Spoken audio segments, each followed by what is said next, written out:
हल षष्ठी व्रत कथा। यह व्रत भाद्रपद मास की कृष्ण पक्ष की षष्ठी को किया जाता है। इस दिन बलराम जी का जन्म भी हुआ था। कहीं कहीं भगवान श्री कृष्ण के बड़े भाई बलराम जी के जन्मोत्सव के रूप में मनाया जाता है। हल षष्ठी व्रत कथा। एक समय राजा युधिष्ठिर ने भगवान श्री कृष्ण से कहा कि आपने संसार की भलाई के लिए ही अवतार धारण किया है। इस समय सुभद्रा और द्रौपदी अपने पुत्रों के मरने से शोकाग्रस्त हैं तथा अभिमन्यु की स्त्री उत्तरा का गर्भ भी अश्वत्थामा के ब्रह्मास्त्र से खंडित हो गया है। माता पिता को संतान के बिना अत्यंत दुख है। अतः हे प्रभु, आप कोई ऐसा व्रत, दान अथवा उपाय बताएं जिससे कि माता पिता संतान शोक से दुखी न हो और उत्तम दीर्घायु तथा स्वस्थ संतान उत्पन्न हो। ये सुनकर भगवान कहने लगे, हे राजन, मैं तुमको एक व्रत बतलाता हूँ जिसको नियम पूर्वक करने से खंडित गर्भ भी जीवन पा जाता है तथा संतान दुखी नहीं होती। हल षष्ठी व्रत कथा। युधिष्ठिर के पूछने पर भगवान श्री कृष्ण ने कहा, प्राचीन काल में सुभद्र नाम का एक प्रसिद्ध राजा था। उसकी रानी का नाम सुवर्णा था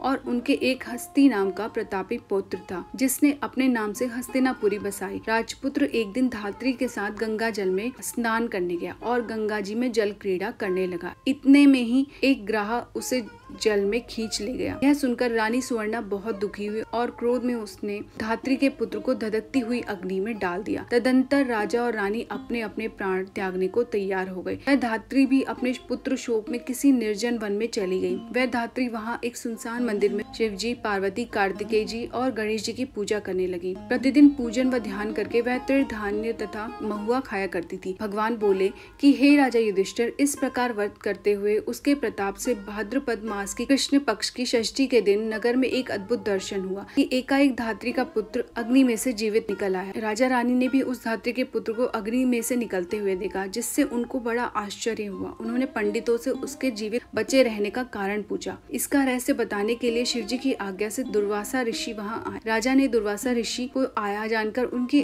अगवानी करके अर्घ्य आदि से उनका पूजन किया तथा बारंबार नमस्कार करके पात्री के पुत्र के जीवित निकलने का कारण पूछा। दुर्वासा ऋषि ने कहा कि हे राजन, उस धात्री ने वन में जाकर नियम पूर्वक अति भक्तिभाव से भगवान शिव जी का, स्वामी कार्तिक, पार्वती जी एवं गणेश जी का ध्यान, पूजन, स्मरण इत्यादि श्रद्धा सहित तथा नियम पूर्वक व्रत किया है। यह उस व्रत का ही प्रभाव है जिसके कारण धात्री का पुत्र जीवित मिल गया। अतः आप भी वहाँ जाकर यह धार्मिक कर्म करें। श्री कृष्ण जी ने राजा युधिष्ठिर से कहा कि हे राजन, राजा और रानी ने दुर्वासा ऋषि को विदा कर दिया। तदुपरांत वे दोनों को साथ लेकर उस धात्री के निवास स्थान वन को गए। वहाँ राजा, रानी तथा धात्री पुत्र ने उस धात्री को भगवान शिव का कुश पलाश के नीचे अति श्रद्धा के साथ पूजा अर्चना करते हुए देखा। राजा ने धात्री को उसके पुत्र से मिला दिया। धात्री ने राजा को इस उत्तम व्रत के महात्म्य को सविस्तार बता दिया। उसने कहा कि हे राजन, जिस दिन से आपके भय से त्रस्त मैं यहाँ आई, मैंने केवल वायु को ही भोजन करते हुए भगवान शिव, कार्तिकेय, पार्वती जी एवं गणेश जी की पूजा की है। एक दिन आधी रात के समय स्वप्न में भगवान शिव ने मुझे दर्शन दिया और कहा कि तेरा पुत्र जीवित हो गया है, क्योंकि तूने हमारा पूजन बड़ी श्रद्धा और भक्ति के साथ किया है। यदि तुम्हारी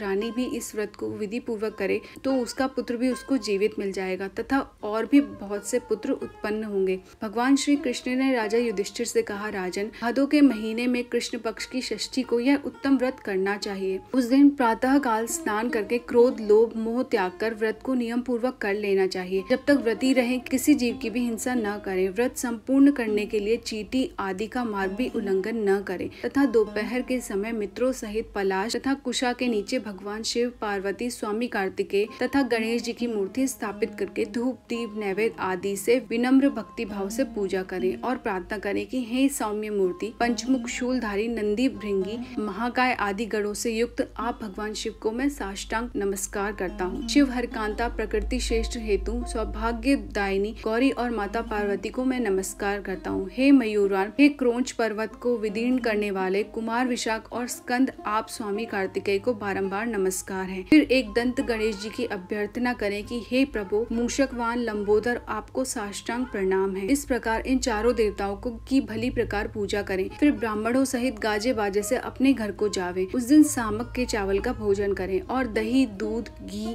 तथा मट्ठा विशेष रूप से खाएं। श्री कृष्ण ने कहा कि हे राजन, जो स्त्री पुरुष इस व्रत को विधि से करता है वह पुत्र और पौत्रवान होकर सुखी होता है। धात्री की ऐसी बात सुनकर राजा रानी ने विधि पूर्वक इस व्रत को किया, जिसके प्रताप से वह राजपुत्र शीघ्र ही ग्राहक के गले से निकलकर बोलने लगा। यह चमत्कार देखकर राजा रानी ने भगवान शिव के चरणों में नमस्कार किया। इस व्रत के प्रभाव से राजा को और भी कई आयुष्मान पुत्र प्राप्त हुए तथा राज्य में अनावृष्टि, महामारी, दुर्भिक्ष आदि के उपद्रव दूर हो गए और राजा अनेक वर्षों तक निर्विघ्न राज्य करते रहे। श्री कृष्ण भगवान ने कहा कि हे युधिष्ठिर, यदि उत्तरा भी यह व्रत नियम पूर्वक करे तो उसके सब दुख दूर हो जाएंगे। भगवान के ऐसे वचन सुनकर राजा युधिष्ठिर कृतकृत्य हो गए और अश्वत्थामा द्वारा खंडित किया हुआ उत्तरा का गर्भ इस व्रत के प्रभाव से जीवित हो गया। इस व्रत के करने से वंश स्थिर होता है। इस प्रसंग को भगवान कृष्ण ने राजा युधिष्ठिर से कहा तथा दुर्वासा ऋषि ने राजा सुभद्र से कहा कि हे राजन, इस व्रत को करने के उपरांत फिर उसका शास्त्रोक्त रीति से उद्यापन करें।